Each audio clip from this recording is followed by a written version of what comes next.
Muy bienvenidos. Continuamos con nuestro estudio de la Biblia. Estamos en el Tanaj, conocido como Antiguo Testamento, en la sección de la Torá, o sea, los 5 libros de Moisés, también conocido como Pentateuco y como Humash. Estamos en el segundo libro de la Torá, en el libro de Shemot, conocido en su Biblia, transliterado como Éxodo. Para que tome su Biblia, lápiz, cuaderno y tome apunte, porque en la clase de hoy vamos a ver cosas bastante importantes, para que tome apunte y pueda memorizarlo para que después se lo traspase a otra persona a la luz que vamos adquiriendo. La porción de maná que el Todopoderoso nos da en este Shabbat es el capítulo 6 del libro de Shemot. ¿Ya? Entonces, para hacer una ayuda de memoria, en el capítulo 5 de este libro vimos que Moshe le estaba preguntando al Todopoderoso por qué aún no había liberado a su pueblo, siendo que la crueldad sobre este se había aumentado desde que Moshe había hablado con Faraón para pedirle que dejara salir al pueblo de Israel de su tierra. ¿Qué vamos a ver en este capítulo? La respuesta de el gran yo soy para Moshe. Damos comienzo entonces, capítulo 6 de Shemot, verso 1. El Eterno respondió a Moshe: ahora verás lo que yo haré a Faraón, porque con mano fuerte los dejará ir, y con mano fuerte los echará de su tierra. El Eterno entonces le va a decir a Moshe que él va a sacar de la tierra de Egipto por la fuerza a su pueblo, ¿ya? Entonces, contra la voluntad de Faraón. La expresión que lo va a sacar con mano fuerte, la palabra mano de una persona hace referencia a que se va a realizar, la mano es la parte del cuerpo que realiza la voluntad. Entonces, ¿qué indica la mano? Indica la realización de la voluntad de una persona, y el adjetivo fuerte indica que será un hecho notorio la forma en que va a sacar a Israel de esa tierra, realizando algo sobrenatural el Altísimo, ya algo maravilloso, algo poderoso contra Faraón y contra la tierra de Misraim. Verso 2. Habló todavía Elohim a Moshe y le dijo: yo soy el Eterno. ¿Qué le está diciendo? Le está diciendo que él es el autoexistente. ¿Por qué? Porque a él nadie lo ha creado. Él existía antes de que entráramos a este plano y va a seguir existiendo cuando salgamos de este lugar donde estamos sumergidos, ¿ya? Entonces le dice: yo soy el autoexistente, el que era, el que es y el que vendrá, o el que ha de venir. Y le dice que ¿qué significa esto? Que él da buenas recompensas a los que andan por sus sendas o por sus caminos, o sea, obedeciendo sus instrucciones, y también da castigo a los que lo merecen, o sea, a los que no andan conforme a su voluntad. Verso 3. Y aparecí a Abraham, a Yitzhak y a Jacob como Dios omnipotente, mas en mi nombre, el Eterno, no me di a conocer a ellos. Bueno, este versículo es muy importante. ¿Por qué? Porque vamos a darnos cuenta que aquí hay algo que está mal traducido. Nosotros tenemos que saber que la Torá no se puede contradecir en ninguna cosa de la que está diciendo. Y por lo menos aquí el verso 3 dice que se le apareció a Abraham, a Yitzhak y a Jacob como Dios omnipotente. Y eso está correcto porque se le aparece como el Dios omnipotente. Pero la palabra que está mal traducida y que ha provocado todo este tiempo que este verso sea mal entendido y que veamos que realmente hay una contradicción en la Torá, es la palabra que está traducida como no. ¿Por qué? La palabra que está traducida como no es la palabra 3808. Es la palabra H3808. Es la palabra hebrea lo. Yo se la voy a leer del diccionario Strong. Usted va a tomar apuntes ya para que veamos lo que significa esta palabra en el libro de Éxodo capítulo 6 verso 3. Entonces, la palabra H3808, la palabra lo. Le voy a dar la definición que aparece en el diccionario Strong. Dice, partícula primaria, no. Entre paréntesis, negación simple o abstracta. Por implicación, no. Usada a menudo con otras partículas. ¿Cómo? Y ahora le vamos a nombrar otras palabras que se traducen de esta palabra hebrea lo. Antes, así, como si no, cual nunca hubo, débiles, ignorar, fuera, indómito, mas no, nada, ni, ninguno, ni tampoco, no, no con, no faltar, no fue posible, no poder, nunca, por falta, sí, si no, sí, con punto suspensivo, no. Y la última que aparece es sí. Entendiendo que hay versos en el Génesis o en Berechit que hacen mención de que se le apareció el Eterno a Abraham, a Jacob y a Isaac, ya los vamos a ver, tenemos que entender que la palabra lo, que se traduce como no, debería traducirse como antes, ya que es una de las partículas que aparece en esta palabra. Y el verso debería decir de la siguiente manera, para que lo anote en su Biblia. Y aparecí a Abraham, a Isaac y a Jacob como Dios omnipotente, y en mi nombre, el Eterno, desde antes me di a conocer a ellos. Con esto ya no tendríamos más esa contradicción, ¿ya? De que a ellos no se le había parecido como el Eterno, sí se le había parecido como el Eterno, ellos lo conocían como el Eterno y además lo conocían como el Shaddai, como el Dios que sustenta toda su creación. El Shaddai, si nosotros sabemos, ya lo hemos visto, que es el sustentador, el que es capaz de sustentar todo lo que creó, cada animal, cada ser humano, cada bestia, cada reptil, ya todo él es capaz de sustentarlo porque él lo creó conociendo lo que iba a crear. Entonces, la palabra que aparece como no es la que hay que modificarla. Entonces, entendemos que la palabra que está traducida como no, ahora la tendremos que traducir como antes.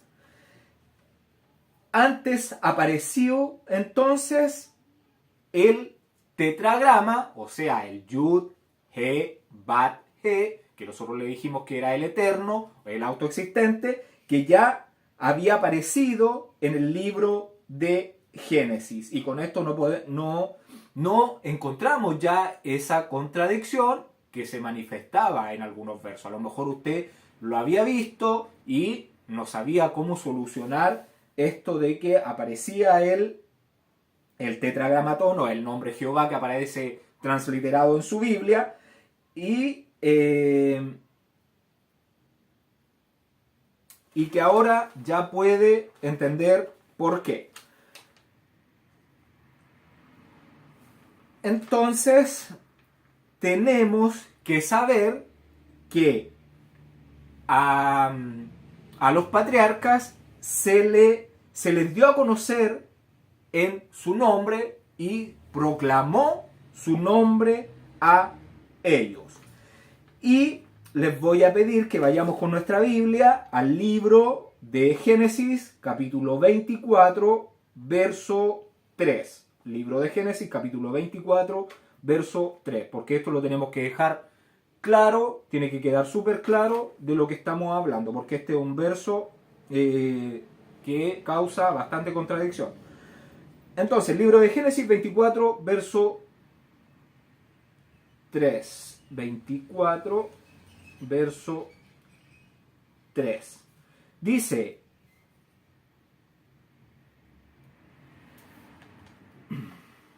Génesis 24, verso 3. Y te juramentaré por Jehová, dice en su Biblia, Dios de los cielos y Dios de la tierra, que no tomarás para mí hijo, mujer de las hijas de los cananeos, entre los cuales yo habito, sino que irás a mi tierra, a mi parentela, y tomarás mujer para mi hijo Isaac. El criado le respondió: quizás la mujer no querrá venir en pos de mí a esta tierra.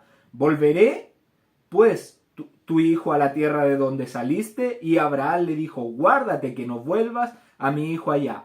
Jehová, o Yud, Hei, Bat, Hei, ya el autoexistente, Elohim de los cielos, que me tomó de la casa de mi padre, de la tierra de mi parentela, y que me habló y me juró diciendo: a tus descendientes daré esta tierra.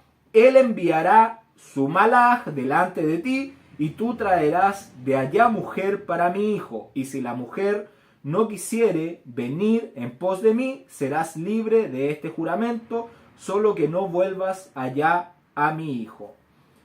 Entonces el criado puso su mano debajo del muslo de Abraham, su señor, y le juró sobre este negocio. Y el criado tomó 10 camellos, tomó 10 camellos de los camellos de su señor y se fue, tomando toda clase de regalos escogidos de su señor, y puesto en camino llegó a Mesopotamia, a la ciudad de Nacor, e hizo arrodillar los camellos fuera de la ciudad junto a un pozo de agua a la hora de la tarde, a la hora en que salen las doncellas por agua, y dijo: oh eterno, oh autoexistente, Elohim de mi señor Abraham, dame, te ruego, el tener hoy buen encuentro y haz misericordia con mi señor Abraham. Vemos que Eliezer conoce a el Eterno, conoce al autoexistente, a Yud, He, Bat, He. Lo conoce, y vemos que Abraham le está diciendo en el verso 3, le está hablando de él. Y te juramentaré, le está diciendo a Abraham, por el autoexistente, por el Eterno. Entonces, ¿qué estamos viendo? Estamos viendo que Abraham conocía a el Elohim por su nombre, el Eterno, el autoexistente. Aquí hay una prueba de que lo conocía, ¿ya? Entonces, si ahí dice que no lo conocían, es porque hay algo, cuando ve algo así que es extraño, es porque hay algo que está mal. Y en este caso, en la traducción, y es lo que hace que mucha gente diga que la Biblia se contradice, que no es algo que está correctamente bien escrito, ¿ya? Pero es por una mala interpretación, una mala traducción, por no conocer los conceptos hebreos que se tenían en esa cultura. En este caso, el que estaba traduciendo, que era Casiodoro no conocía estos conceptos porque ellos eran sacerdotes católicos, ¿ya? Y muchas Biblias, ¿qué hacen? Toman otra Biblia, hacen su traducción, pero no examinan las palabras del hebreo y le cambian una palabra, le ponen un sinónimo de una misma para decir que es otra traducción y se convierte, en fin, en un negocio solamente esto. Y vamos al libro de Génesis 12, verso 26. Por favor, Génesis 12, verso 26. Génesis 12.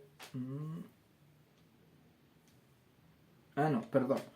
En el mismo Génesis 24 que estábamos, perdón. Génesis 24, en el verso 12. Verso 12, leímos hasta el 8, me parece.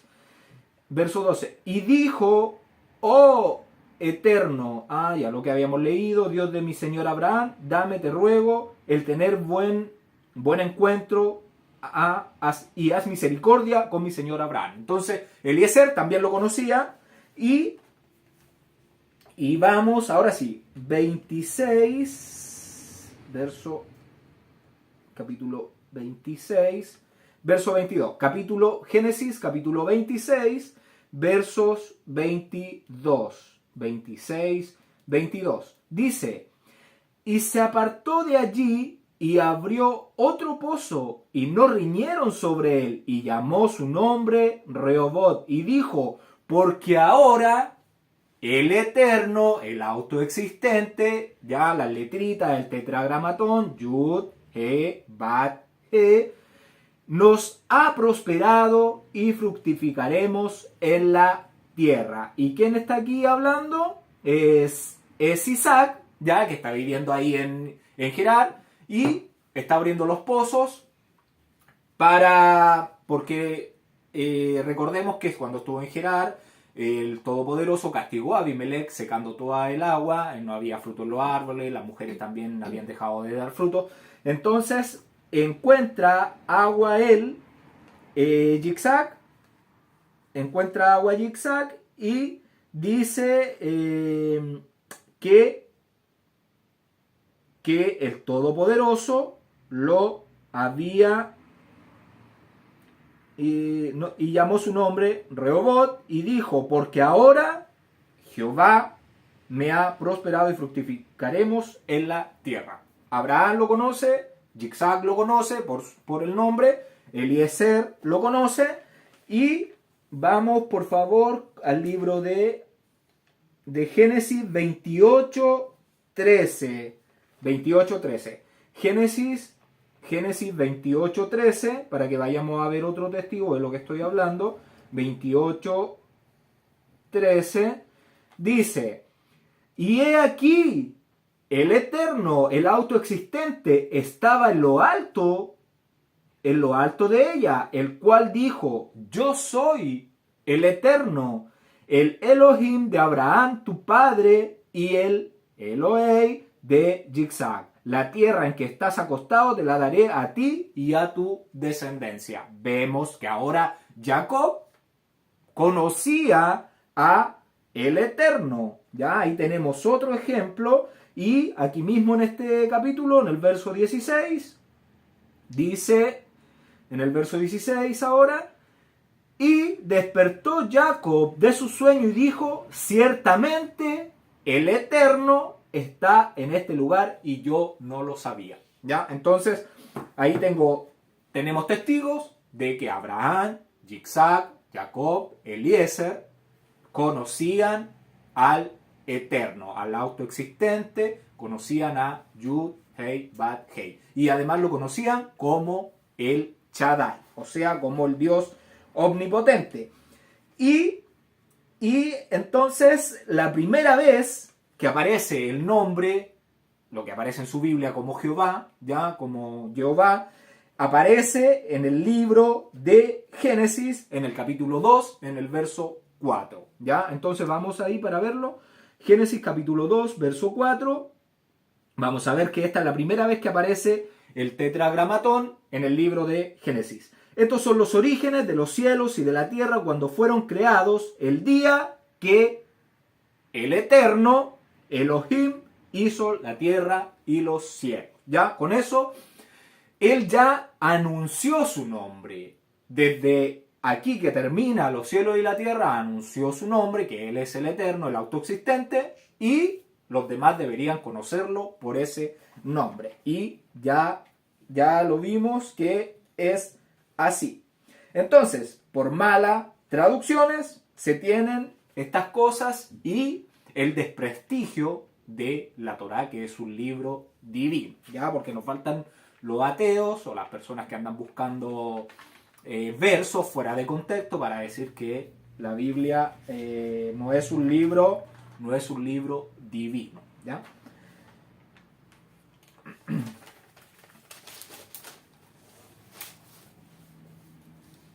A los patriarcas se le manifestó como el Shaddai, entonces, el autoexistente, quien es capaz de sustentar todo, y ahí lo vemos en el libro de Génesis, capítulo 17, verso 1, podemos ver que se le aparece a Abraham como el Dios omnipotente.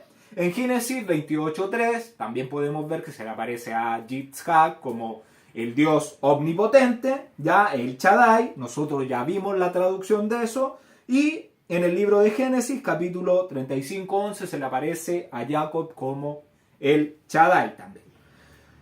Y como Yud, Hei, Bad, Hei, entonces se les dio a conocer a ellos, el que era, el que es y el que ha de venir. Espero que haya quedado claro, ya no hay más contradicciones, se cambia la palabra que estaba traducida como no por antes y comprendemos los versos que chocaban contradiciendo, porque la Torá no puede contradecir.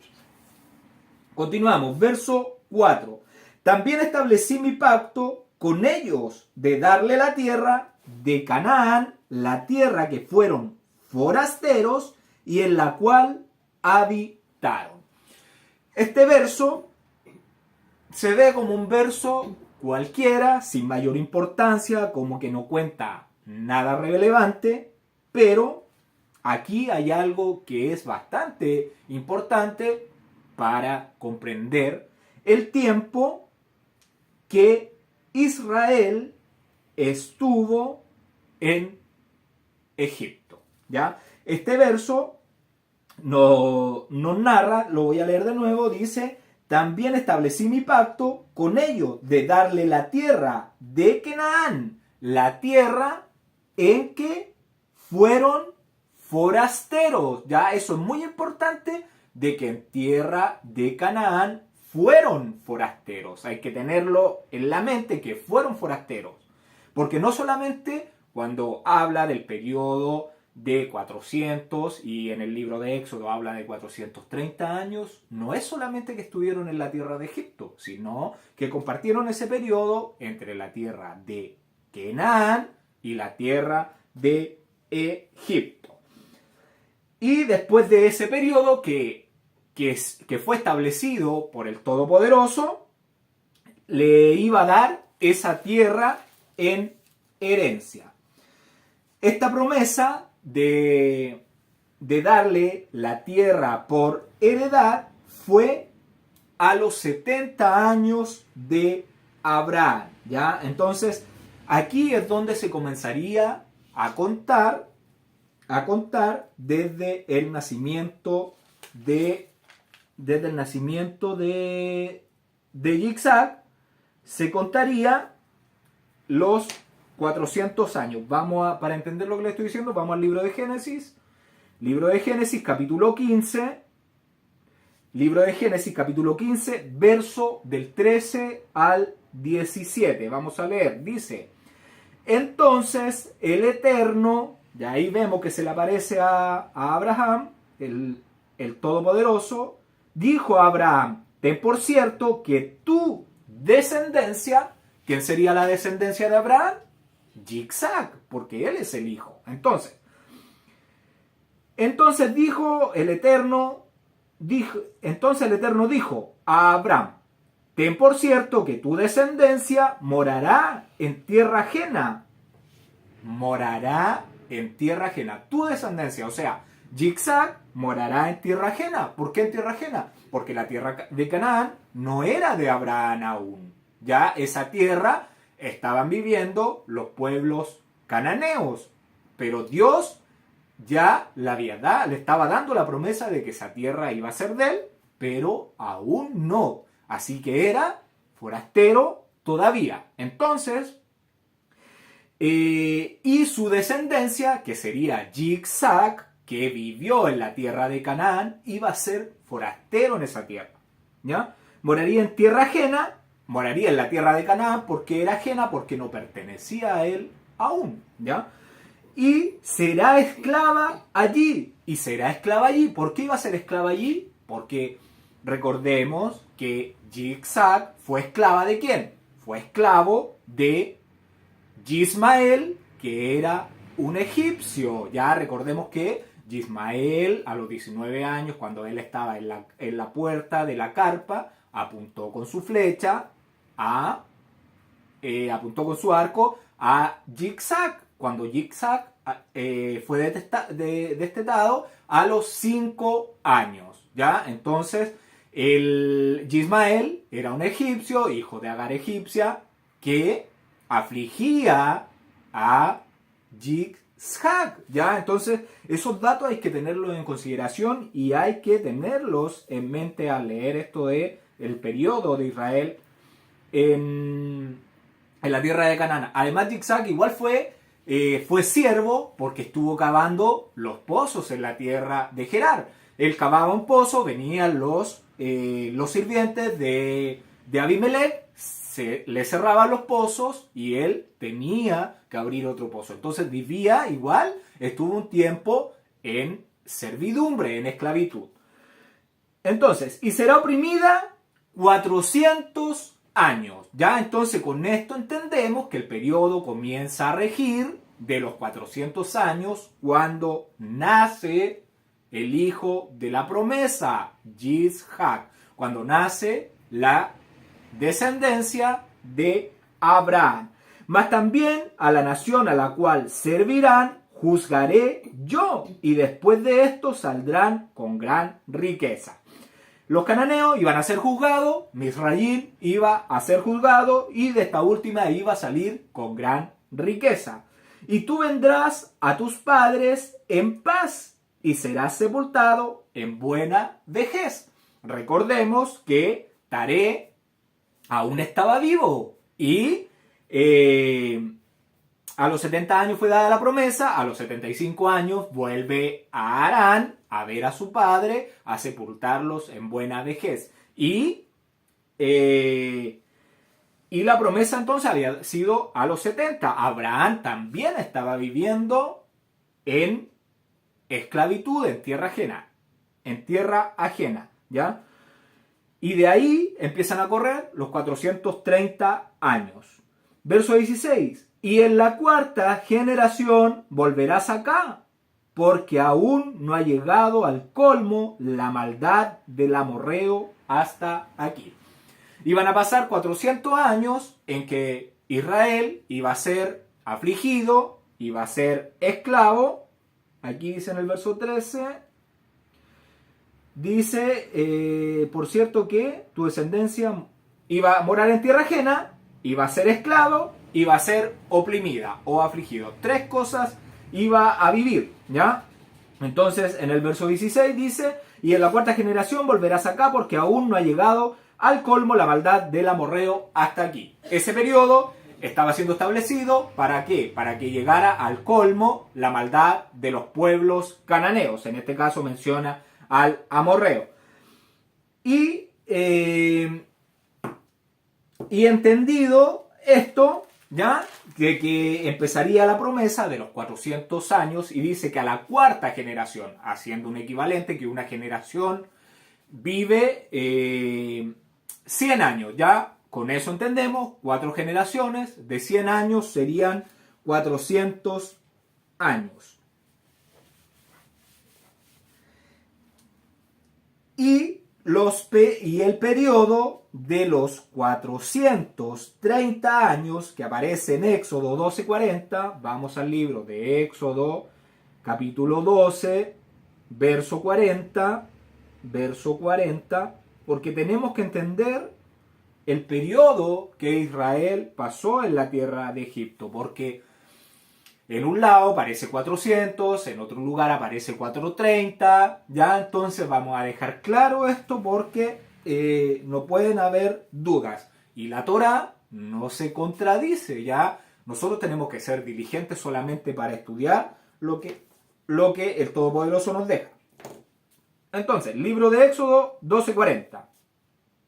El tiempo que los hijos de Israel habitaron en Egipto fue 430 años. Entonces tenemos una contradicción. En el libro de Génesis, capítulo 15, dice 400. En el libro de Shemot o Éxodo dice 430 años. ¿Cómo vamos a solucionar esto?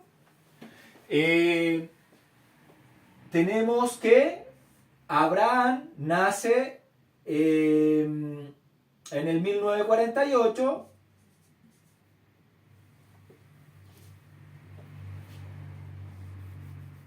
Abraham nace en el 1948.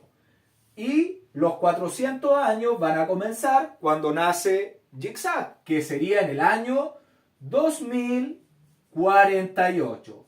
Desde esta fecha hacia adelante se comienzan a contar 400 años de aflicción, de esclavitud y que morarían en tierra ajena. O sea, iban a vivir en la tierra de Canaán porque aún no era de Abraham, había sido prometida, pero aún no era.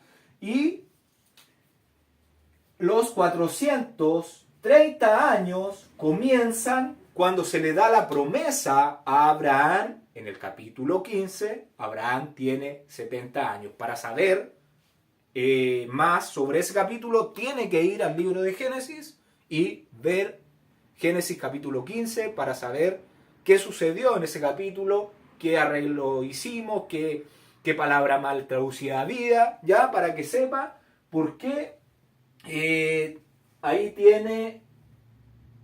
tiene Abraham 70 años. Entonces, 1948 más los 70 años nos da el año 2018. Entonces, en el año 2018 es cuando se le aparece el Eterno a Abraham a los 70 años y le dice, lo que relata el libro de Éxodo 12:40 dice que son 430 años. Entonces, él tuvo a Yitzhak a los 100 años, ¿cierto? Abraham tenía 100 años cuando tuvo a Yitzhak.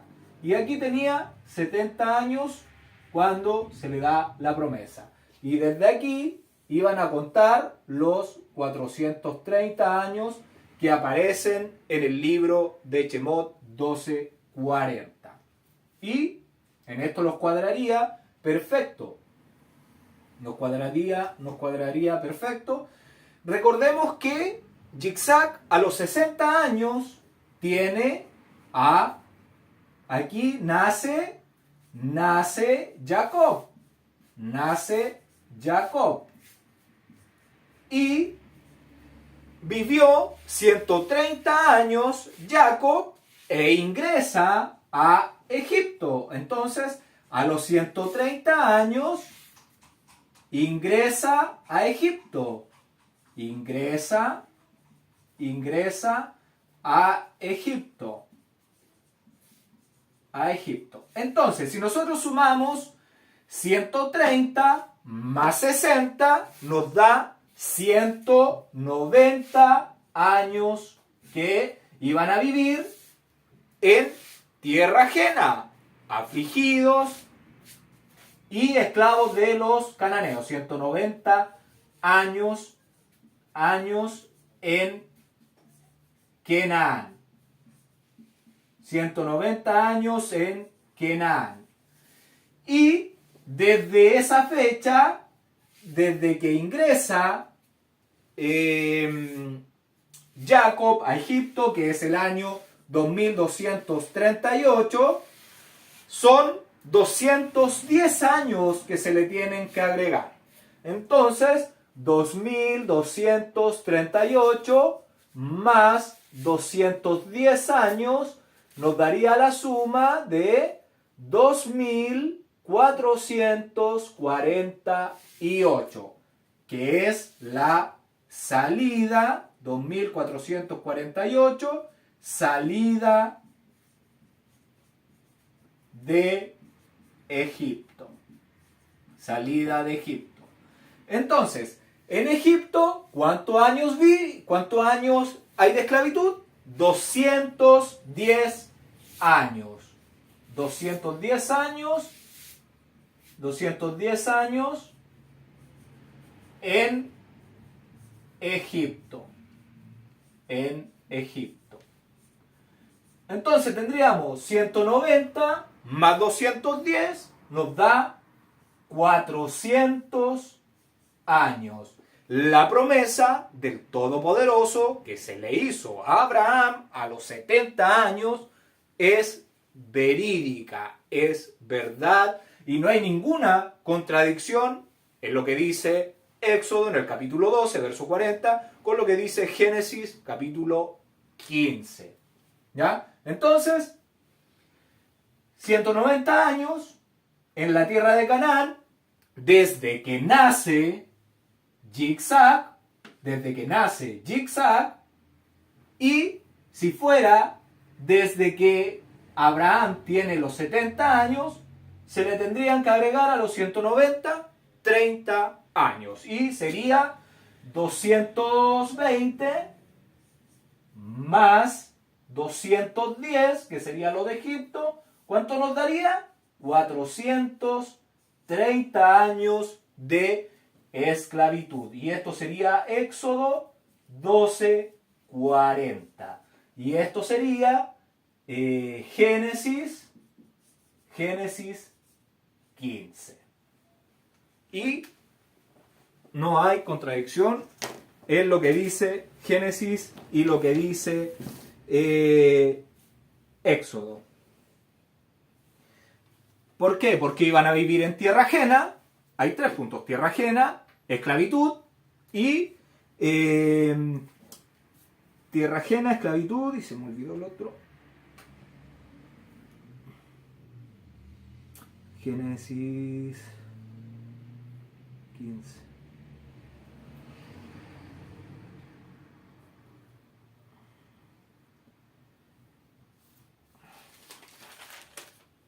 $15.13. Entonces, los 3 puntitos que iba, las características que iba a tener su paso: tierra ajena, que iba a ser esclava y que iba a ser oprimida y afligida. Y en estos 3 casos fue oprimida. Jacob fue oprimido, fue afligido, trabajó como siervo con Labán. Y Esaú también afligió a Jacob. Se está cumpliendo la promesa del Todopoderoso. Joseph fue esclavo en Egipto, ya igual sirvió. Entonces se cumple la promesa del Todopoderoso. Y por favor vamos con nuestra Biblia al libro de Génesis, capítulo 23:4, para dejar muy claro esto. Capítulo 23:4 dice: extranjero y forastero soy entre vosotros, dadme propiedad para sepultar entre vosotros, y sepultaré mi muerta de delante de ustedes. Aquí, ¿qué está haciendo? Abraham le está hablando a los hijos de Het que le vendan una porción de tierra para sepultar a su muerta. Y le está diciendo: extranjero y forastero soy. Lo mismo que dice el verso, que fueron aquí en el verso 4 que estamos leyendo, Éxodo 6, verso 4, también estableceré mi pacto con con ellos, de darle la tierra de Canaán, la tierra en que fueron forasteros, ¿ya? Y en la cual habitaron. Lo mismo aquí, Abraham está confirmando las palabras que él es extranjero y forastero entre los cananeos. Entonces, hemos visto dos cosas bastante importantes el día de hoy.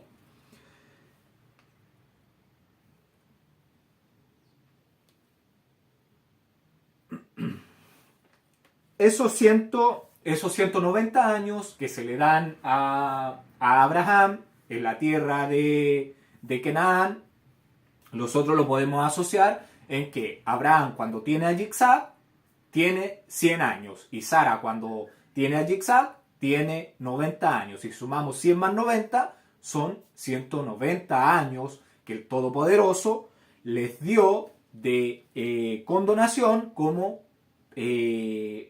por llevar una vida justa, por llevar una vida de acuerdo a lo que el Todopoderoso dice, les dio esa condonación y les dio menos esclavitud que el periodo que se vivió en Egipto. Además, otra cosa para comentar es que no es que cuando Jacob entra a Egipto fue en el año 130 de vida, en el año 2238 desde la creación, pero él no fueron al tiro de esclavos, no es que llegaran y fueron esclavos. Entonces, ¿qué 400 años estamos hablando? ¿Qué 430 años estamos hablando? Eso contradeciría. ¿Por qué? Porque pasa tiempo, Joseph le da la mejor tierra, Faraón le da la mejor tierra a Jacob y a sus hijos, le dan casa, le dan viñedos, le dan alimentos, viven ahí bajo están todos los días en la mesa del rey comiendo ya con Joseph. Entonces, no es que ellos entraron y fueron esclavos, no, pasó un periodo de tiempo ya en que vivieron, fueron muriendo los hijos de Jacob y llegó el momento en que se levantó otro faraón en el año 2350, ya lo vimos, y ahí comenzó la esclavitud para Israel. Y si nosotros sacamos la cuenta del 2350 para sacar al año 2448, que es el año que sale de Egipto, ¿cuánto tiempo va de esclavitud?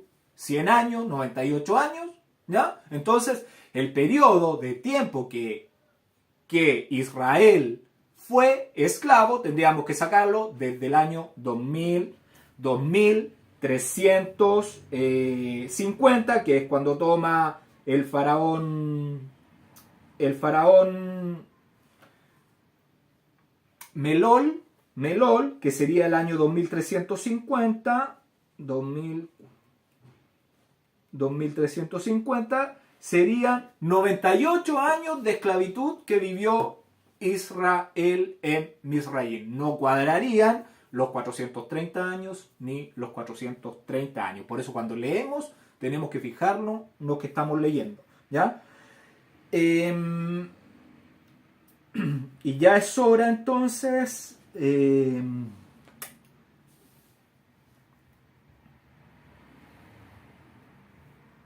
entonces le dije lo de Sara, lo de los 190 años y vivieron entonces en total de esclavitud 430 años. Y ya es hora de cumplir el pacto y darle la tierra por heredad. Ya lo que se le había prometido a Abraham en el capítulo 15 estaba llegando a su culminación, el periodo de vivir en tierra ajena, de ser oprimidos y de estar en servidumbre. Capítulo 5. Asimismo, yo he oído el gemido de los hijos de Israel, a quienes hacen servir los egipcios, y me he acordado de mi pacto. Entonces, las oraciones de Israel suben a los oídos de Elohim, y ha oído sus aflicciones y ha visto su dura servidumbre. Y tenemos que siempre entender que no es que al Todopoderoso se le haya olvidado que tenía un pueblo ahí en Egipto que se le había olvidado que lo había dejado ahí. No, lo que quiere decir es que él ya estableció un periodo de tiempo. En ese periodo, para Israel, viviendo esas tres condiciones, como estamos esperando que se cumpla el periodo para la humanidad completa, ¿ya? Entonces, no es que a él se le olvide, sino más bien que es paciente esperando por si se arrepienten de la maldad que se está haciendo, para darle una oportunidad cada día a alguien que se pueda arrepentir de lo que él está cometiendo. Y va a llegar el día en que se va a terminar el plazo, y es lo que estaba ocurriendo acá, que se estaba cumpliendo el plazo de el tiempo de la aflicción de Egipto. Porque nosotros somos el centro de la creación. Nosotros estamos aquí en la prueba, viviendo qué vamos a escoger, la vida o la muerte, la Torá o los mandamientos de hombres. Verso 6. Por tanto, dirás a los hijos de Israel, yo soy el Eterno. Y aquí está haciendo mención que le va a decir a los hijos de Israel que el Eterno, que Yud, He, Bat, He, los ha enviado. Y si no, nadie lo conocía con ese nombre. ¿Cómo ellos iban a entender a quién se estaba refiriendo? Entonces acá tenemos otra prueba de que sí se conocía al Eterno como el autoexistente, ya con el tetragramatón. Entonces, verso 6, por tanto dirás a los hijos de Israel, yo soy el autoexistente, y yo sacaré de debajo de las tareas pesadas de Egipto, y os libraré de su servidumbre, y os redimiré con brazo extendido y con juicios grandes. ¿Ya? Entonces, el autoexistente está dando 4 términos, ¿ya?, que va a realizar con su pueblo. Dice que los sacará, los librará, los redimirá y los tomará. Entonces, ahí hay 4 términos que el Todopoderoso va a hacer.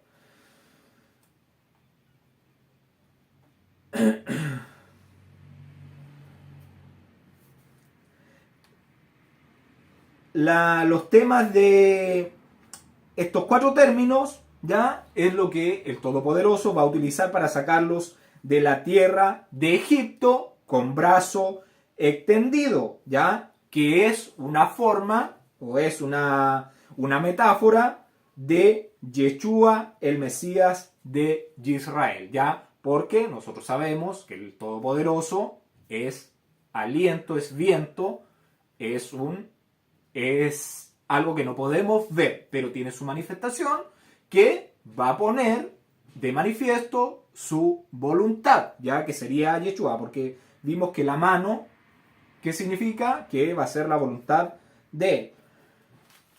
Y que va a ser la palabra juicios, la palabra que aparece en su Biblia como con juicios grandes. La palabra juicios es la palabra sentencia pronunciada para Egipto. Ya no tiene vuelta atrás. Verso 7. Y os tomaré por mi pueblo y seré vuestro Elohim, y vosotros sabréis que yo soy el autoexistente, vuestro Elohim, que os saco de debajo de las tareas pesadas de Egipto. Aquí, ¿qué podemos ver? Podemos ver la promesa que el Todopoderoso le está haciendo a su pueblo de Israel. Su promesa de pertenencia. ¿Por qué? Porque dice que los tomará por su pueblo y él será vuestro Dios. Verso 8. Y os meteré en la tierra por la cual alcé mi mano, jurando que la daría a Abraham, a Isaac y a Jacob, y yo os la daré por heredad.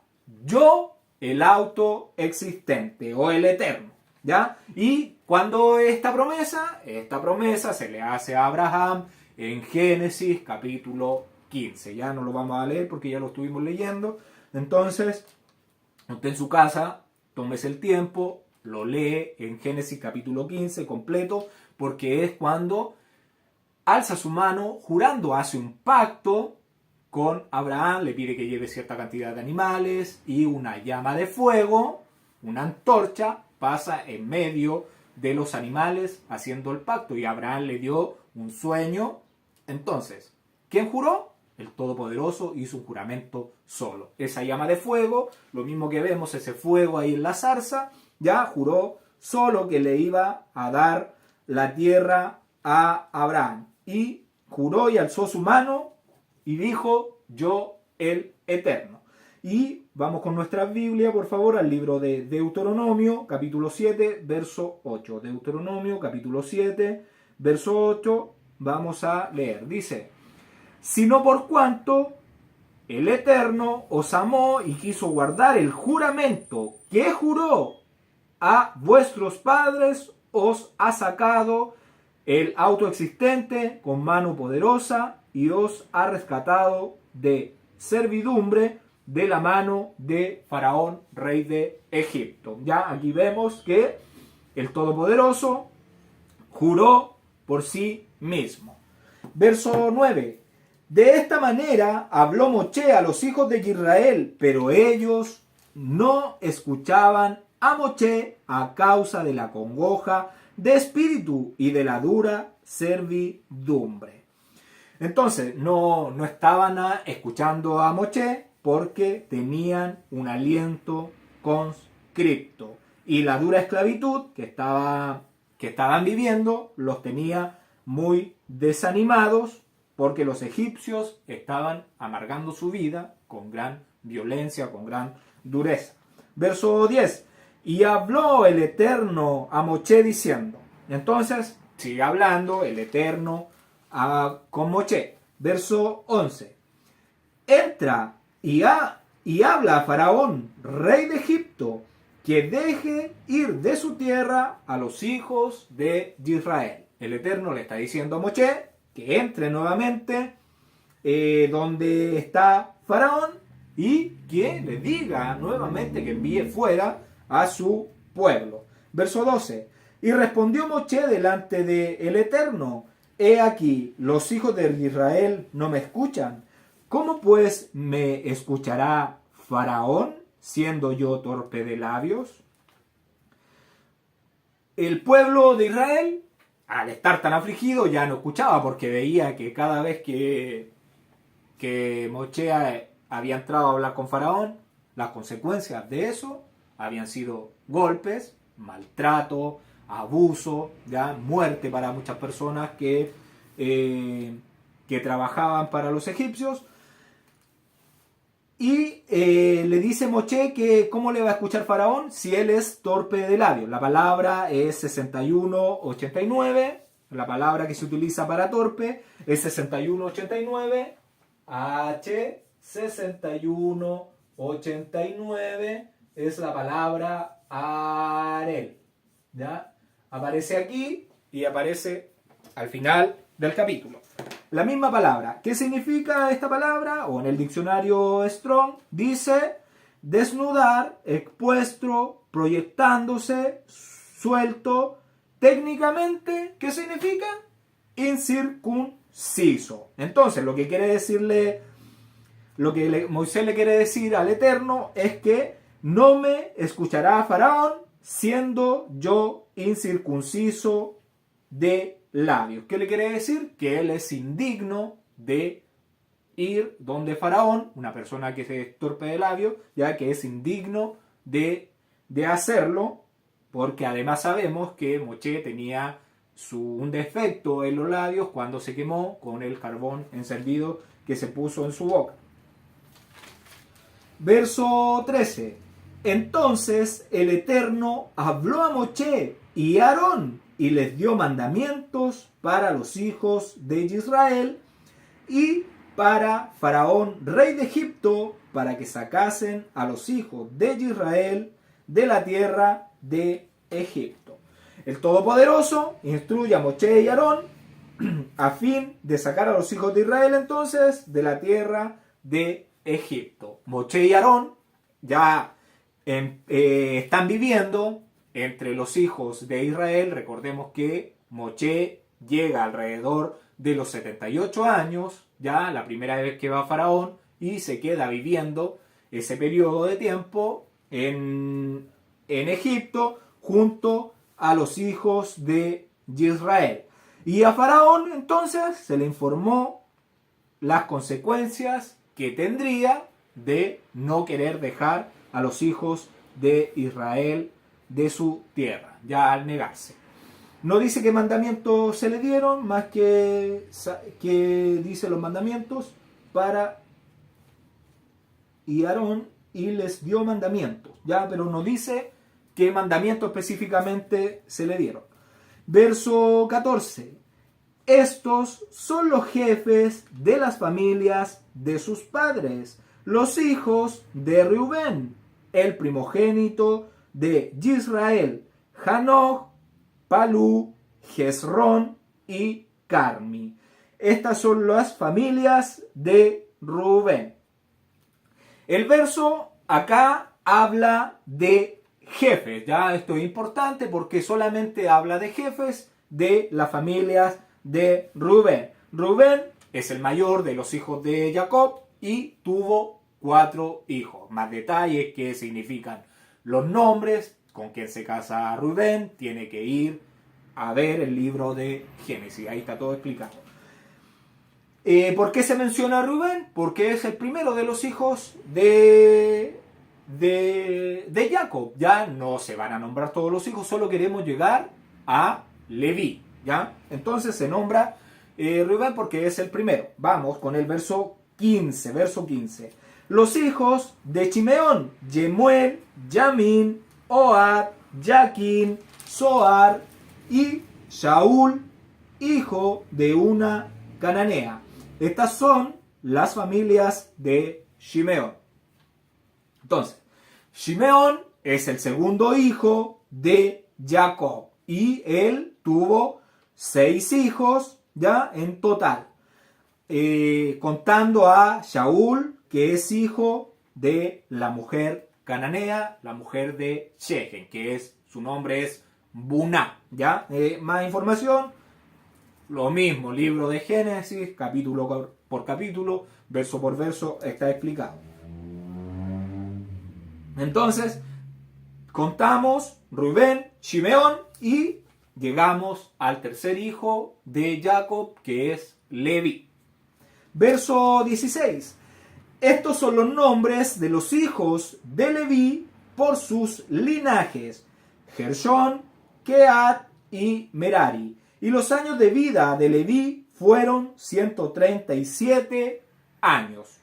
Acá hay que darse cuenta que en el verso 16 dice, estos son los nombres, ya destacando nombres, no destacando jefes o cabezas de familia, no. Acá está nombrando nombres. La palabra hebrea es Shemot, ya lo que el título que lleva este libro, Shemot, que significa remanente. Para mí mejor remanente que nombre. ¿Por qué? Porque se hace mención a un linaje, a una simiente. Entonces, este es el remanente de los hijos de Leví por sus linajes: Gershón, Kehat y Merari, y los años de vida de Leví fueron 130 años. Es importante Leví, es importante, por eso lo está mencionando y por eso está mencionando su remanente. Gersón está aludiendo a Israel, que él era extranjero en tierra ajena, ya porque estaba viviendo en Egipto, ya, pero Gersón, recordemos que nació en Canaán también. Kehat o Coat, lo que aparece en su Biblia, alude a que sus dientes se le oscurecieron a causa de la dura servidumbre. Coat significa aliado, por eso hace mención a los dientes. Merari, aquí alude a que los egipcios amargaron la vida del pueblo de Israel. ¿Ya? Entonces, este es el remanente del tercer hijo de Leví. Recordemos que Leví adquiere los derechos y los deberes de Cohen, dado por Jacob. Ya nosotros vimos en el libro de Génesis que es Jacob el que le asigna los deberes y los derechos de Cohen. Y esposa, si me puede ayudar con la lectura del libro de Jacer, capítulo 36, verso 14 y 15, por favor. Y Reubén estaba celoso por su madre Lea a causa de esto, y él fue lleno de ira, y él se levantó de su ira y entró en la tienda de Bilhá, y él removió de ese lugar la cama de su padre. En ese momento la porción de primogenitura, junto con los oficios majestuosos de rey y de Cohen, fueron removidos de los hijos de Reubén, porque él había profanado la cama de su padre, y la primogenitura fue dada a Joseph. El oficio majestuoso de rey y el oficio de Cohen de Levi, porque Reubén había profanado la cama de su padre. Gracias. Vemos que los oficios majestuosos de Cohen fueron dados a Leví. La primogenitura fue dada a Joseph y también los oficios de rey, que después fueron dados a Yehudá, los oficios de rey. Ya el principado iba a caer sobre Yehudá porque era el más fuerte de sus hermanos, y lo demostró en las batallas con los cananeos que vimos en el libro de Génesis. Y esposa, si me puede ayudar, la lectura del libro de Jacer, capítulo 56, verso 13. Que Levi no cargue con ustedes, porque él y sus hijos cargarán el arca del pacto de Yahweh con los Yisraelim en el campamento, ni que Joseph me cargue, porque como rey, que así sea su gloria. Sin embargo, Efraín y Menashe estarán en el lugar de él. Gracias. Vemos entonces, confirma Jacob, que Leví no debía cargar el ataúd de Jacob, ya, ni Joseph, porque eran las personas a quien fueron dados los oficios y los derechos y los deberes de Cohen y de rey. Y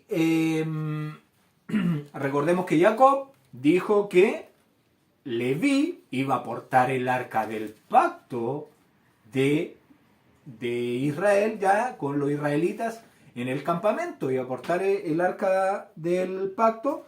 Entonces ahí había una información importante que estaba dando Israel, y vemos que el ataúd de Israel era de oro, ya era algo similar a un arca. Recordemos que Israel era el fundamento de la instrucción de la Torá, la base de las leyes del Todopoderoso. Y después se le puede ayudar el libro de Jacer, capítulo 59, verso 9.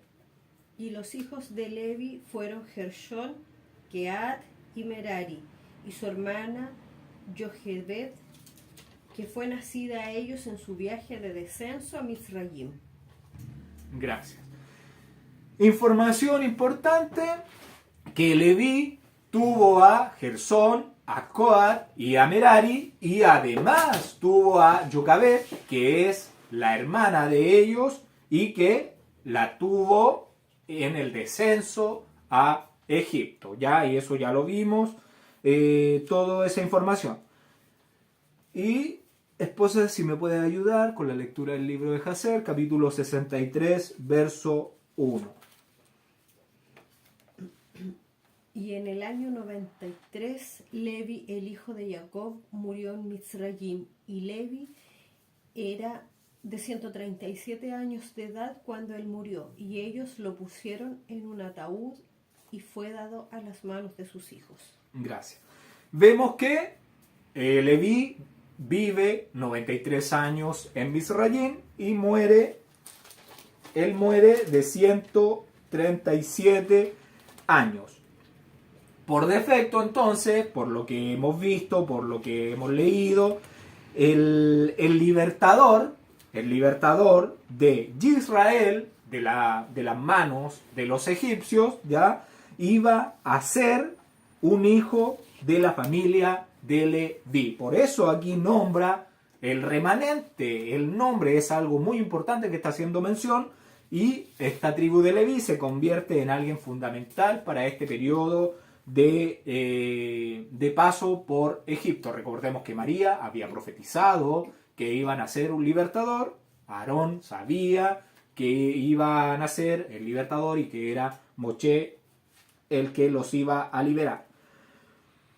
Entonces, los años de vida de Leví fueron 137 años. Si a los 137 años le restamos los 93 años que vivió en Canaán, en Misraim, 93 años en Misraim, tenemos que él vive 44 años, vive en Canaán, ¿ya? Canaán. Yo sé que ustedes lo recuerdan, que hicimos un cuadrito con todos los que nacieron con todas las fechas, y que el periodo que vivieron en Canaán, el periodo que vivieron en Egipto, ¿ya? Eso lo tienen que tener en su cuaderno donde toman apuntes. Esto se lo estoy dando más por recordatorio, porque eso ya lo vimos. Leví, entonces, Leví es el patriarca que se casa con Adiná, que era la hija de Jobab, hijo de Joctán, hijo de Eber, hijo de Shem, de la simiente pura del Todopoderoso. Esa simiente de Leví estaba pura, era de la simiente sin modificaciones genéticas, ¿ya? De la simiente de Dios. Ingreso a Egipto, 2238. Entonces tenemos, vamos a borrar.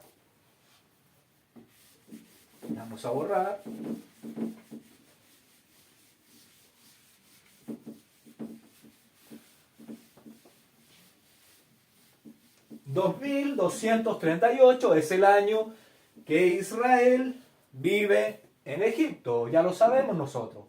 Ingreso a Egipto, año 2238. Dice que Leví vive 137 años, ¿ya? Entonces, si nosotros sumamos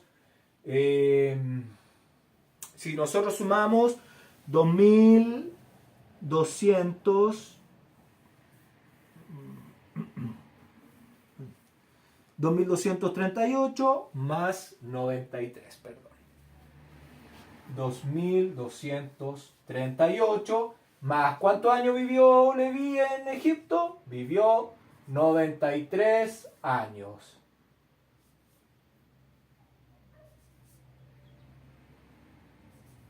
Entonces, ¿cuándo muere Leví? En el año 2331. Entonces, muerte de Leví. Muerte de Leví.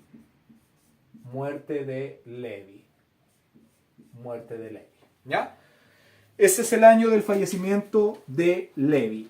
Y Leví fue uno de los hermanos de Joseph que murió último, ¿ya? Y entonces desde aquí ya comienza a cambiarle la historia a los hijos de Jacob. O sea, del año 2331 ya la vida en Israel empieza a cambiar, y ya sabemos la fecha de salida. En el año 2448 tendríamos entonces que son 117 años de esclavitud aproximadamente. Vimos que eran 98, entonces tenemos casi son 18 años que no es esclavitud tan fuerte, pero después ya los 98 años que vimos que eran ya esclavitud severa para ellos, matando a los niños, todo lo que ya hemos visto lo que hicieron los egipcios, ¿ya? Continuamos. Verso 17. Los hijos de Gershón, Libni y Simei, por sus familias. Libni significa blanco, Simei significa famoso, ya como algo oído. Simei, Libni y Simei.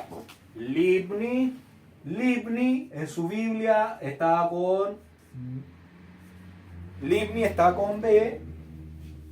Estos nombres no lo hemos visto antes, así que se los vamos a anotar. Libni, y en hebreo es Libni. Y tenemos el otro hijo,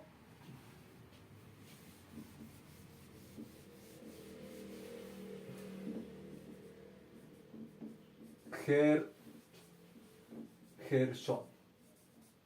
Gershón tuvo a Libni y tuvo a Shimei.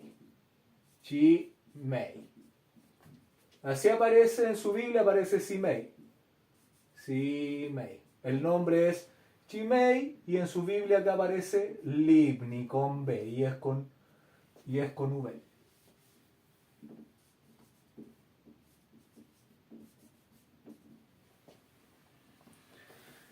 Entonces, Libni significa blanco, Shimei significa famoso. Total, los hijos de Gersón, 2 hijos. Verso 18. Y los hijos de Keat, Anram, Ichar, Hebrón y Uziel. Y los años de vida de Keat fueron 133 años. Anram significa pueblo elevado. Ishar significa aceite, como produciendo luz, ya porque el aceite se ocupaba para producir luz.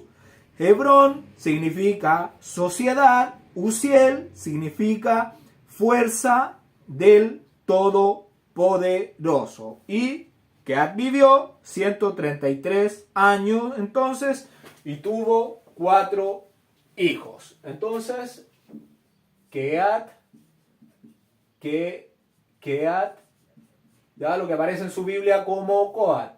Tuvo entonces a Anram, tuvo a Ishar, tuvo a Hebrón, y tuvo a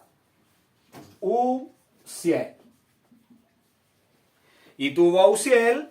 Acá hay algunos cambios en el nombre Yitzhar. El nombre Ishar es el nombre en hebreo Yitzhar. Y Hebrón, que es el nombre en hebreo Hebrón, que es con Hebrón.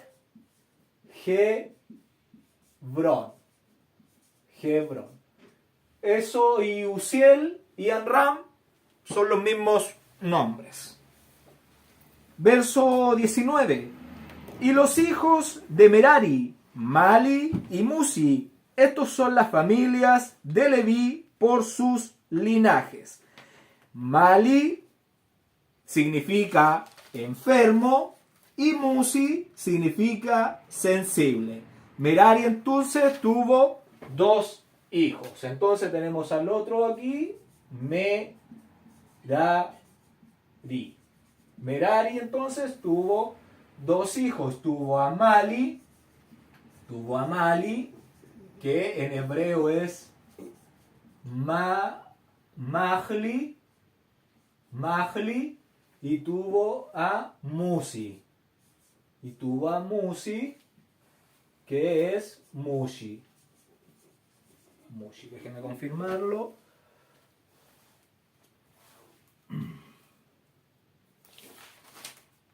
Mushi, sí. Entonces, tenemos a Leví, ¿ya? Que tuvo a Gersón, a Coat y a Merari. Entonces, Leví es el padre, Gersón, Coat y Merari son hijos. Después vienen Moisés, Aarón, Coré, que estos serían los nietos.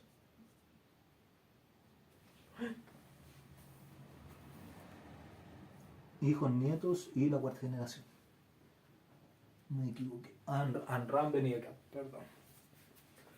Entonces tenemos a Leví como el padre, tenemos a Gersón, a Merari como los hijos. Después vienen los nietos, que sería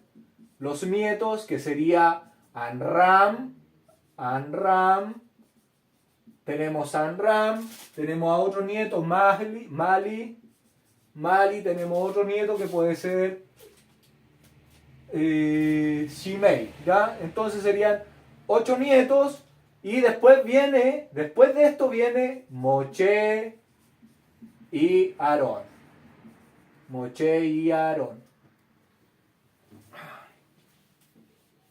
¿Se alcanza a leer? Sí. Y Aarón. Moche y Aarón. Esto sería entonces la cuarta generación.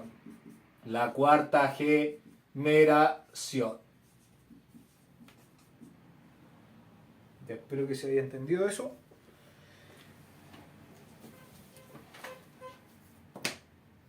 Continuamos, verso 20. Y Amram tomó por mujer a Joquebed, su tía, la cual dio a luz a Aarón y a Moche, y los años de la vida de Amram fueron 137 años.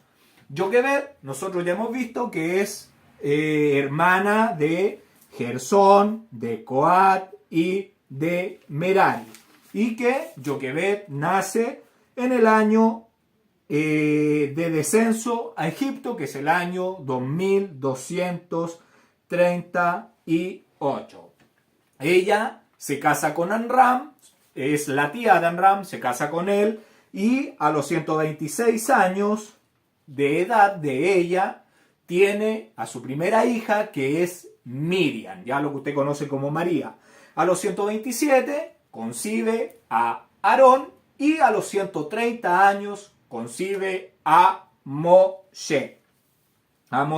Entonces, Aarón es mayor que Moche por 3 años. Verso 21. Los hijos de Ishar, Coré, Nefeg y Sicri.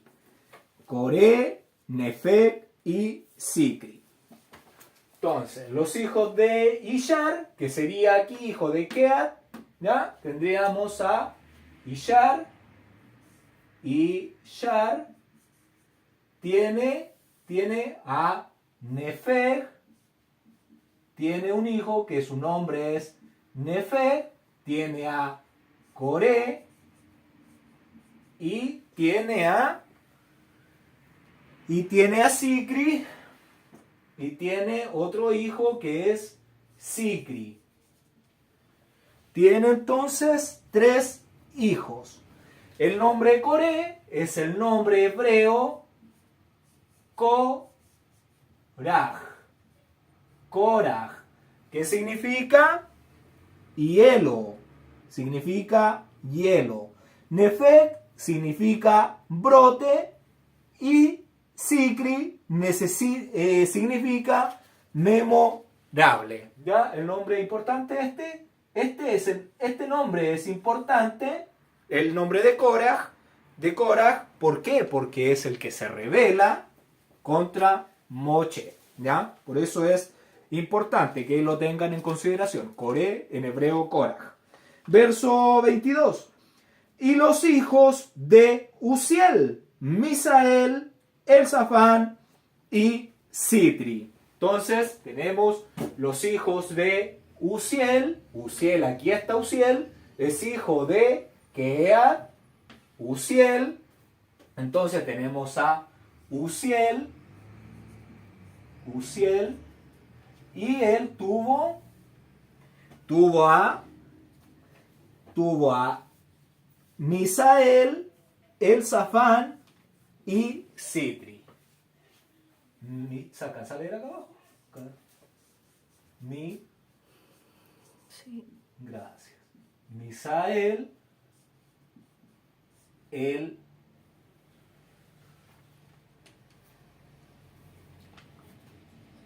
Elzafán con Z,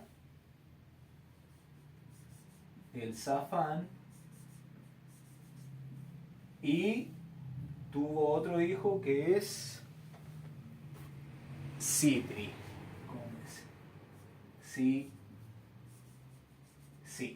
¿Ya? La palabra Elitzafán, el nombre de este Elzafán es, en hebreo es Elitzafán.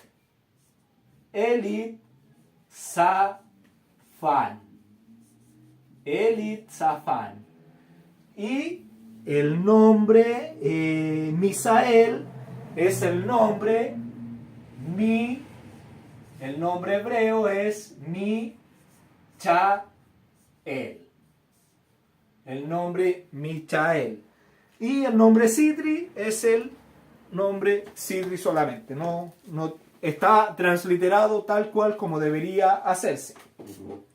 El nombre Michael significa quien es como Dios, o sea, como Él, o quien es como Él. Elitzafán significa Dios de tesoro y Sitri significa protector. Verso 23. Y tomó a Aarón por mujer a Elisabet, hija de Aminadab, hermana de Nazón, la cual dio a luz a Nadab, Abiú, Eleazar e Itamar. Entonces, Elisabet dice que Aarón tomó una mujer. Dice que Aarón tomó una mujer que su nombre es Elisabet en su Biblia. Ya así aparece en su Biblia. Entonces dice, Aarón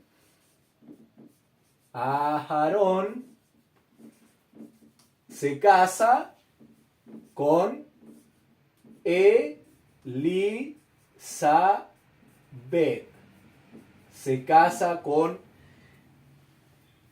Se casa con Elisabet, pero el nombre hebreo de esta mujer es Elisheva.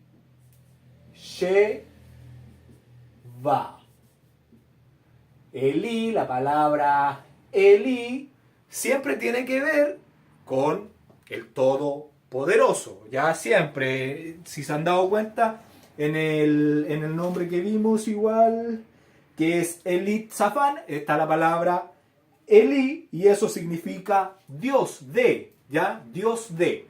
Y acá lo vemos en Elisheva, que significa Dios de el juramento, ¿ya? Porque Sheva, recordemos que había un pozo en Beersheba, que era el pozo del juramento. Ber es pozo y Sheva tiene que ver con juramento, tiene que ver con 7, ¿ya?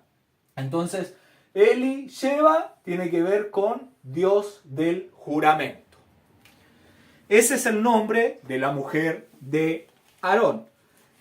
Aparece aquí en el verso, dice que Elisheva, hija de Aminadab, y Aminadab significa pueblo de liberalidad, hermana de Nazón. Nazón significa encantador, y Nachón se escribe Natshon.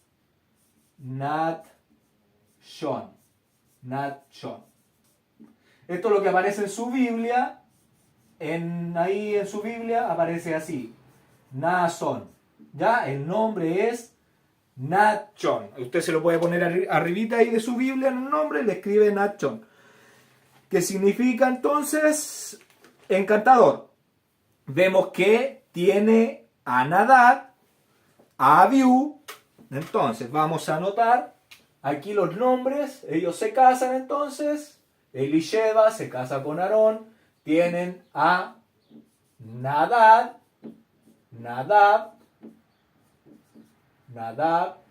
Abiú.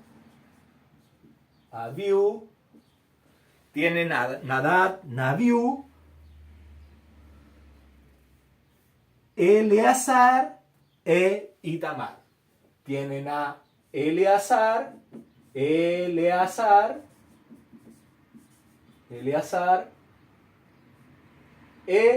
Itamar.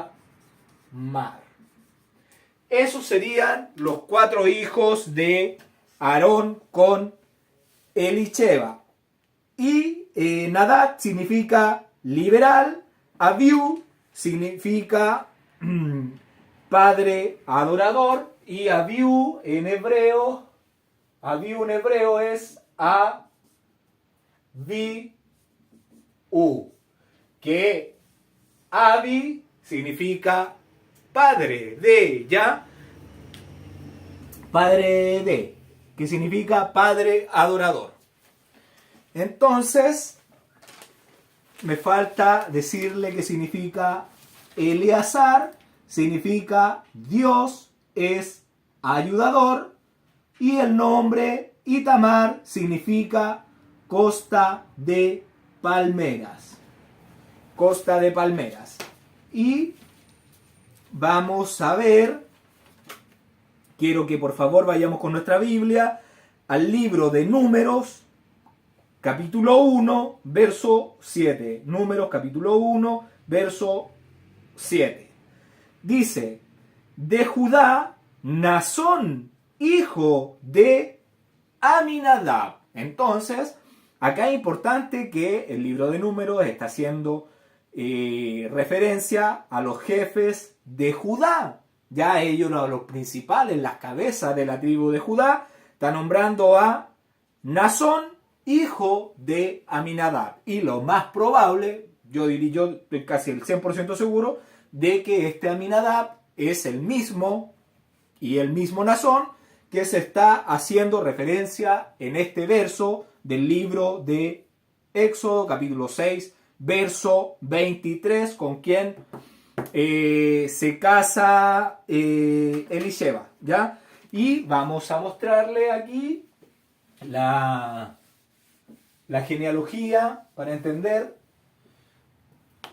Recordemos que Jacob tuvo 12 hijos, ¿ya? Jacob tuvo 12 hijos. Y uno de sus hijos es Yehudá, o lo que aparece en su Biblia como Judá. Judá, recordemos que tuvo un hijo con Tamar. O sea, ahí tuvo 2 hijos, pero es uno el que estamos viendo, que es Fares, ¿ya? Que es Fares, o en su Biblia aparece Fares, pero el nombre es Pérez, ya que nosotros ya lo vimos. Y Pérez o Fares tuvo a Esrón, él tuvo a Esrón, eso ya lo hemos visto, Esrón. Y también tuvo a Hamul, tuvo 2 hijos Fares, Esrón y Hamul, pero el que nos interesa en este caso es Esrón. Esrón tuvo a Ram, Esrón tuvo a Ram, Ram tuvo a Aminadab, Aminadab, con B. Tuvo a Aminadab. Aminadab dice que es padre de Naasón. Dice que es padre de Naasón, y dice que Elisheba es hermana de Naasón. ¿Ya? Entonces, de aquí de Judá, y recordemos que Jacob tuvo un hijo que se llama, entonces, Levi. ¿Ya? Y Levi, ¿a quién tuvo? Tuvo a Coat, Coat tuvo, ¿a quién más tuvo? Coat tuvo a Amram. Amram tuvo a Aarón. Aarón tuvo a...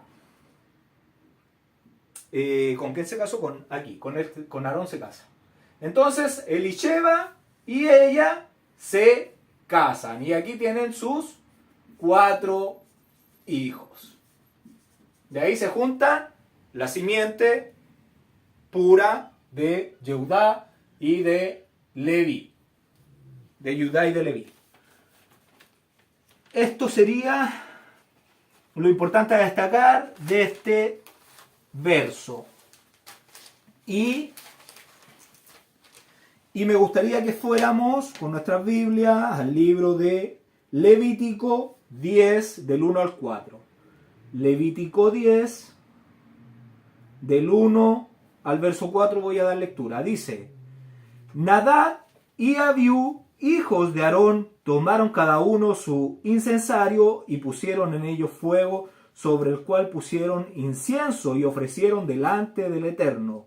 Fuego extraño, el que nunca les mandó. Y salió fuego de delante del Eterno y los quemó y murieron delante del Altísimo. Entonces dijo Moisés y Aarón: esto es lo que habló el autoexistente, diciendo: en los que a mí se acercan, me santificaré, y en presencia de todo el pueblo seré glorificado. Y Aarón cayó, y llamó Moisés a Misael y a Elzafán, hijos de Uziel, tío de Aarón,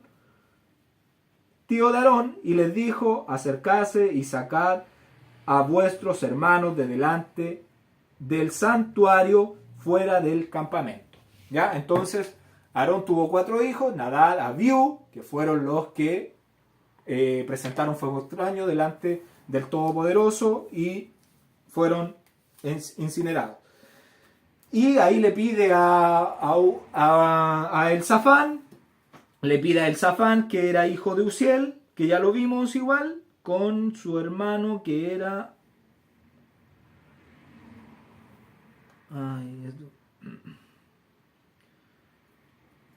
Elzafán y Misael, que eran hijos de Uziel, ¿ya? Eso ya los nombramos. Verso 24, continuamos. Los hijos de Korah o de Coré, Asir, Elcana y Abiasaf. Estos son las familias de los coratitas. Entonces, Asir, Elcana, Coré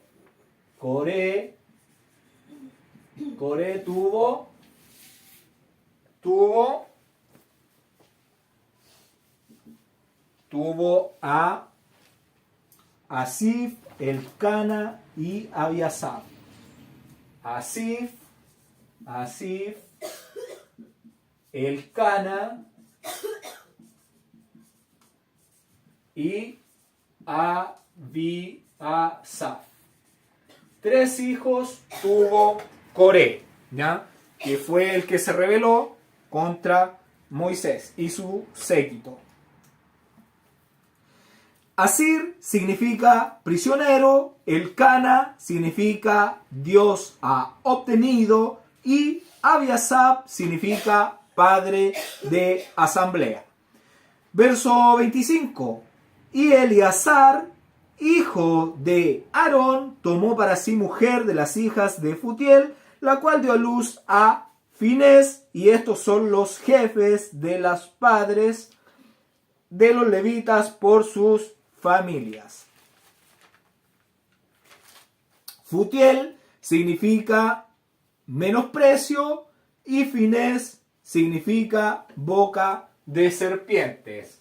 Y el nombre Finés que aparece en su Biblia en hebreo es el nombre Pinjas,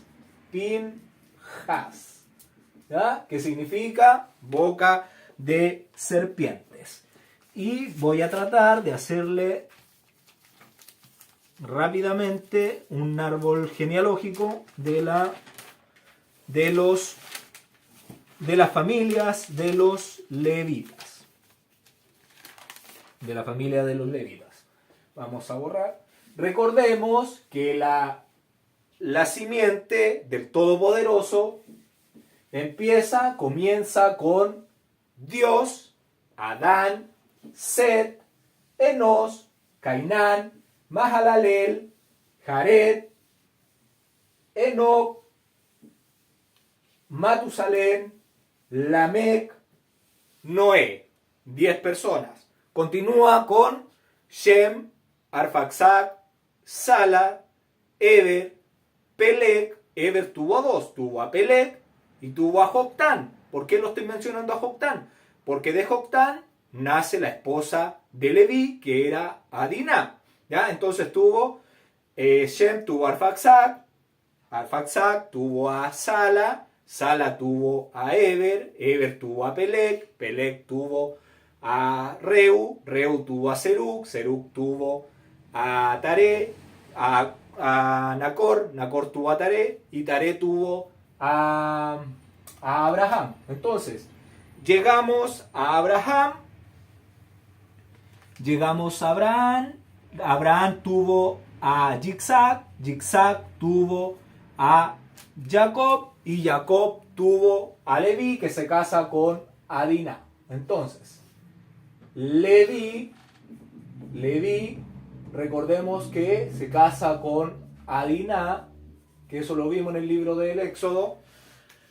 Y tuvieron, recordemos que Leví con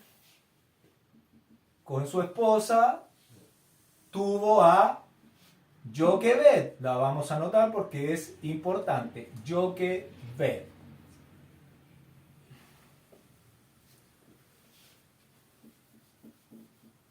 Entonces tuvo a Joquebed.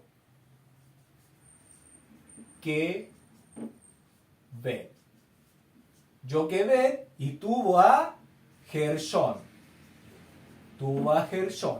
¿Ya? Y nosotros ya vimos que Gershón tuvo a Libni, y tuvo a Shimei.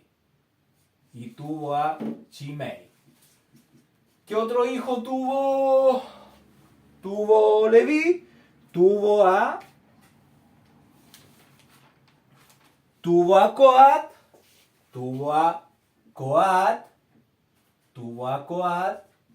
Y Coat, ¿cuántos hijos tuvo? Coat tuvo a Ishar. Los vamos a ir anotando aquí en orden. Y Shar tuvo a Ishar. Y nosotros sabemos que Ishar igual tuvo hijos. ¿Cuántos hijos tuvo Ishar? Tuvo a Sicri, tuvo a Coré y tuvo a Nefeg. Tuvo entonces a Sicri, tuvo a Coré, y tuvo a Nefeg. Y Coré, nosotros vimos que tuvo hijos. ¿Cuáles eran los nombres de los hijos de Coré?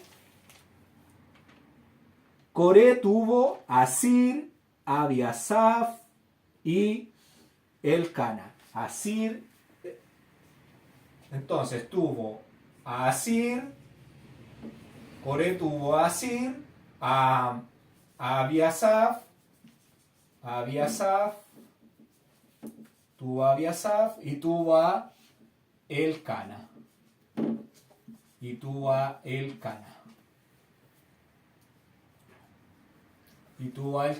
¿Ya? Entonces,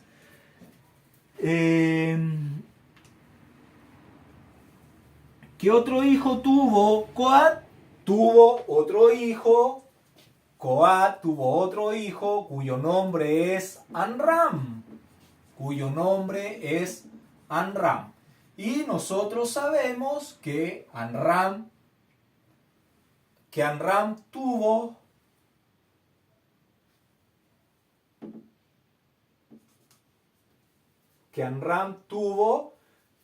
hijos. ¿A quién tuvo? Tuvo a Moche. A Moche tuvo.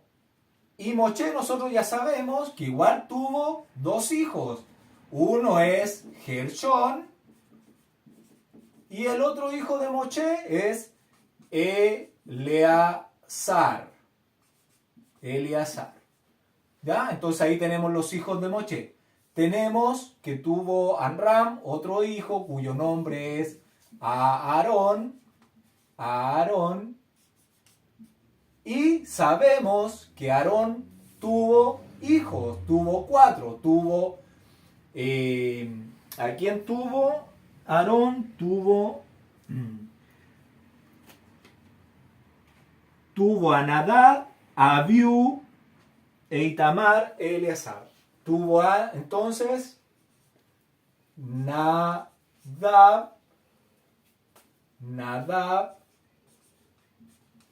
Abiú,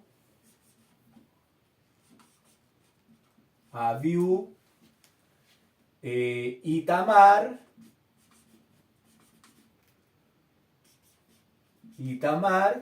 y tuvo a Eleazar.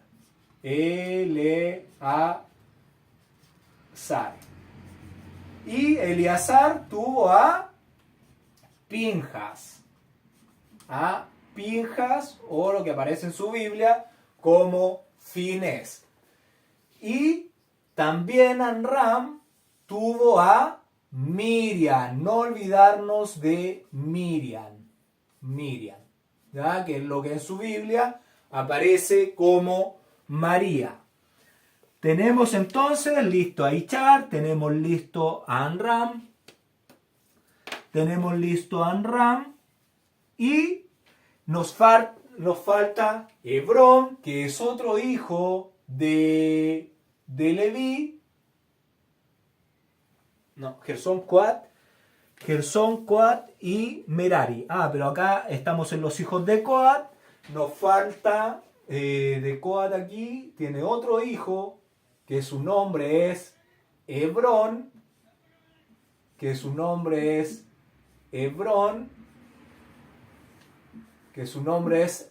Hebrón no aparecen mencionados hijos. ¿Ya? Entonces continuamos con el siguiente, que es Uziel. Entonces aquí tenemos a Uziel,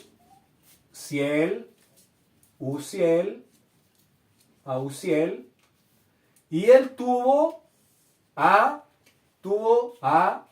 Misael, a Elzafán,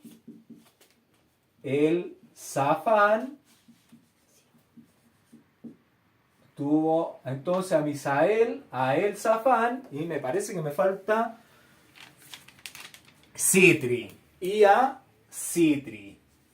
¿Ya? Entonces, ahí tendríamos los hijos de Coat, que teníamos a Ishar, a Amram, a Hebrón y a Uziel. Y nos faltaría el otro hijo de Leví, porque Leví tuvo a Joquebed, a Gersón, a Coat, y tuvo a el último, que es Merari. Y Merari tuvo 2 hijos, que su nombre es Mali. Uno de ellos es Mali, y el otro es Musi. ¿Se alcanzó a ver los nombres? Sí. Gracias. Entonces, con esto tendríamos la genealogía de Leví. ¿Ya? Ustedes lo tienen que hacer en una hoja o en una cartulina. Ponen todos los nombres tal cual están acá, ponen sus líneas, porque después todos ellos siguen teniendo hijos. ¿Ya? Entonces hay que ir anotando para abajo toda la genealogía hasta que llegue hasta su nombre. ¿Ya? Entonces, eso es lo que hay que hacer en el árbol genealógico de Leví. Continuamos, verso 26. Este es aquel Aarón y aquel Moche a los cuales el Eterno dijo: sacad a los hijos de Israel de la tierra de Egipto por sus ejércitos. Aquí en el verso se ve como que alguien está participando en la redacción del libro, porque está hablando, este es aquel Moche y aquel Aarón, como si hubiera otra persona. No dice Moche, yo soy Moche y él es mi hermano Aarón, ¿ya? Para que veanlo cómo se está haciendo este libro. Pero, ¿qué sabemos nosotros? Sabemos que esta obra literaria, ya la Torá, la Biblia, no es de este tiempo, ya no es una obra común y corriente. Más bien sabemos que esta obra es algo divino, ya algo que está fuera de este tiempo. ¿Por qué? Porque en ella podemos encontrar misterios ya que están fuera de esta prueba de la fidelidad en que estamos siendo probados, donde estamos siendo probados, y relata además cosas futuras sin que aún se vivan, ¿ya? Poniendo todos como en algo incierto, pero que ya está escrito. Para mí la Biblia, la Torá, es algo divino que está fuera de nuestro tiempo, que fue escrita antes de que nosotros llegáramos a este plano, que fue planificada desde que el Todopoderoso decidió crear sus criaturas, ¿ya? Ahí en el reino de la luz, a Lucifer, que tenía que ser encargado de distribuir su ley a los ministros de la luz, que era el Israel o Jerusalén, donde en el monte de Sión, donde iban a estar sus habitaciones, sus casas, y ellos que iban a ser los encargados de difundirlo a las demás criaturas que Dios iba a crear en ese reino de la luz, o que creó en ese reino de la luz. En ese momento, antes de crear todo esto, el Todopoderoso escribió su Torá, su bendita Torá, y ¿qué estamos haciendo nosotros? Estamos poniendo en manifiesto todo lo que está escrito, que iba a haber un pueblo que iba a ser obediente y que iba a haber un pueblo que iba a ser desobediente, ¿ya? Como está escrito, se va al final de los tiempos a separar el trigo de la cizaña, y eso está escrito y va a suceder tal cual está, sin que aún se viva esas cosas, ya la destrucción de los templos, todo lo que estaba escrito antes pasó tal cual fue escrito por el Todopoderoso antes de que ocurriera. Verso 27. Estos son los que hablaron a Faraón, rey de Egipto, para sacar de Egipto a los hijos de Israel. Moche y Aarón fueron estos. En el verso 26 y verso 27 se nombra a Aarón y a Moche, y en el otro verso, en el 27, se nombra a Moche y Aarón. Lo que indica que los dos tienen el mismo valor en esto que estamos viendo de sacar al pueblo de Israel de Egipto, aunque Aarón después se va a convertir en una piedra de tropiezo cuando se crea el becerro de oro. Podría haberlo hecho Moisés solo, pero sucedió de esta forma. Y los nombra entonces recurrentemente a Moche y a Aarón, indicando que fueron fieles en la misión encomendada desde el comienzo hasta el final. Y le invito a leer el libro de Salmos, capítulo 77-20, libro de Salmos, capítulo 77-20, libro de Salmos, capítulo 77, verso 20, dice: condujiste a tu pueblo como ovejas por mano de Moisés y de Aarón. Ya ahí vemos que ellos dos fueron los encargados de conducir a su pueblo como ovejas. Verso 28, cuando el Eterno habló a Moisés en la tierra de Egipto, cuando el Eterno habló a Moisés en la tierra de Egipto. Ahora el versículo va a retornar a la narrativa interrumpida en el verso 13. Verso 29. Entonces el Eterno habló a Moisés diciendo: yo soy el autoexistente. Di a Faraón, rey de Egipto, todas las cosas que yo te digo a ti. ¿Qué le está diciendo el Eterno a Moisés? Le está diciendo que transmita a Faraón todo lo que él le está diciendo. Lo mismo que le dijo cuando estaba en la tierra de Madián, que tenía que decirle a Faraón tal cual él le había dicho las cosas y que tenía que mostrar las señales tal cual él lo había dicho. Dios, entonces, ¿qué está haciendo? Está enviando nuevamente a Moisés delante de Faraón. Y esposa, si me puede ayudar con la lectura del libro de Jacer, capítulo 80, verso 1, por favor. Y al término de 2 años, Yahweh de nuevo envió a Moshe a Faraón para sacar a los hijos de Israel y enviarlos fuera de la tierra de Misraim. Gracias. Entonces, al término de 2 años, dice que está enviando a Moisés nuevamente delante de Faraón.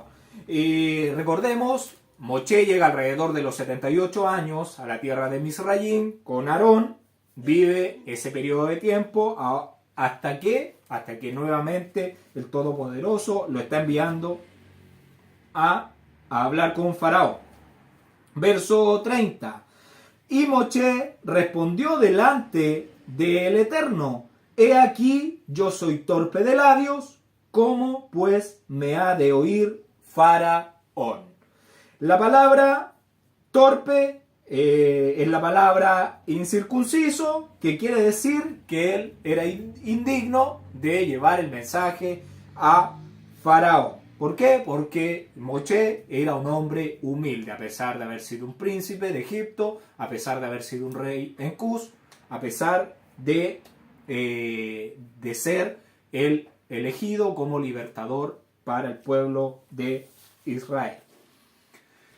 Hasta aquí hemos llegado. Que el Eterno le bendiga y le guarde, que haga resplandecer su rostro sobre usted y tenga de usted misericordia, que alce su rostro sobre usted y ponga en usted paz. Que nuestro Adón Yeshua les bendiga. Gracias por ver los videos y nos escuchamos en el próximo Shabbat.